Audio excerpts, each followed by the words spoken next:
Can we agree that the evolutionary purpose of sex, at least initially, was procreation? Pleasure was for the preservation of the gene pool, which was inevitably a matter of natural selection. Similarly, food intake was a function of survival, and in some ways taste also enhanced appetite as the world became increasingly competitive. As culture evolved, sexual pleasure, like taste, began to become more complex, and there came a point in history when both pleasure and appetite were cultivated for their own sake. Sex also began to develop codes and mores, articulated in ancient texts such as the Kama Sutra, and in the case of food in a number of treatises written by theorists from Epicurus to Escoffier.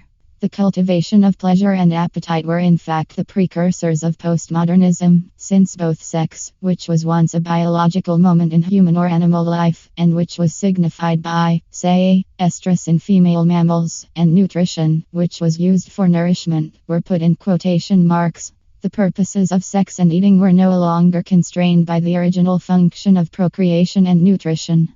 The philosopher Thomas Nagel famously wrote, "What's it like to be a bat?" And there were some very interesting experiments in which parrots were taught words and phrases. But basically, you can't know what animals are thinking. In fact, it seems unlikely that there is any species other than humans that has reached a high enough level of self-reflexive consciousness to experience what we might call metasex, that is, a form of sex in which pleasure, rather than procreation, plays the leading role.